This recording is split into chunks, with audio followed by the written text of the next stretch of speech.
Hi hello ನಮಸ್ಕಾರ. ನಾನು ನಿಮ್ಮ ಪ್ರೀತಿ ಹೇಮ ಮಾತಾಡ್ತಾ ಇರೋದು. ಇವತ್ತೊಂದು ಒಳ್ಳೆ ರೆಸಿಪಿ ಮಾಡ್ತಾ ಇದ್ದೀನಿ. ಅದೇನೆಂದರೆ ಬೆಂಡೆಕಾಯಿ ಡ್ರೈ ಫ್ರೈ ಮಾಡ್ತಾ ಇದ್ದೀನಿ. ಬನ್ನಿ ಅದು ಯಾವ ರೀತಿ ಅಂತ ನೋಡ್ಕೊಂಡು ಬರೋಣ.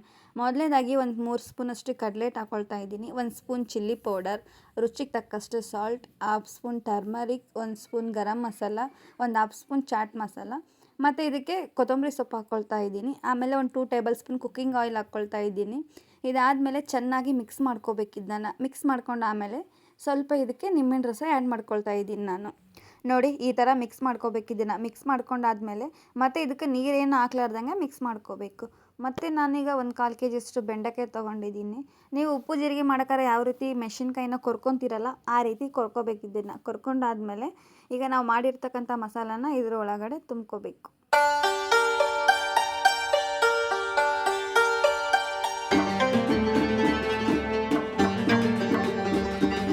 ನೋಡಿ ಅಷ್ಟನ್ನು ನಾನು ಈ ರೀತಿ ತುಂಬಿಟ್ಕೊಂಡಿದ್ದೀನಿ ನಾನಿವಾಗ. ಇದಾದಮೇಲೆ ಗ್ಯಾಸ್ ಹಚ್ಕೊಳ್ಳೋಣ. ಅದಾದಮೇಲೆ ಒಂದು ಪ್ಯಾನ್ ಇಟ್ಕೊಂಡು 1-2 ಸ್ಪೂನಷ್ಟು ಕುಕ್ಕಿಂಗ್ ಆಯಿಲ್ ಹಾಕ್ಕೊಳ್ಳೋಣ. ಹಾಕ್ಕೊಂಡಾದ್ಮೇಲೆ ಇವಾಗ ಬೆಂಡೆಕಾಯಿನ ಇದರೊಳಗಡೆ ಒಂದೊಂದೇ ಹಾಕ್ಕೊಂಡಾದ್ಮೇಲೆ ಈ ರೀತಿ ಚೆನ್ನಾಗಿ ಫ್ರೈ ಮಾಡ್ಕೋಬೇಕು. ನೋಡಿ ಈ ರೀತಿ ಫ್ರೈ ಮಾಡ್ಕೊಂಡಾದ್ಮೇಲೆ ಸಖತ್ ಟೇಸ್ಟಿಯಾದ ಬೆಂಡೆಕಾಯಿ ಫ್ರೈ ಇವಾಗ ಸವಿಯಲು ಸಿದ್ಧ. ಈ ರೆಸಿಪಿನ ಒಮ್ಮೆ ಟ್ರೈ ಮಾಡಿ, ಚೆನ್ನಾಗಿರುತ್ತೆ. ಮತ್ತು ರೊಟ್ಟಿ ಮತ್ತು ಚಪಾತಿ ಜೊತೆ ಸೈಡ್ ಡಿಶ್ ಆಗಿ ಸಖತ್ ಕಾಂಬಿನೇಷನ್. ಹಾಗೆ ನನ್ನ ವಿಡಿಯೋ ಇಷ್ಟ ಆದರೆ ಪ್ಲೀಸ್ ಸಬ್ಸ್ಕ್ರೈಬ್ ಮಾಡ್ಕೊಳ್ಳಿ.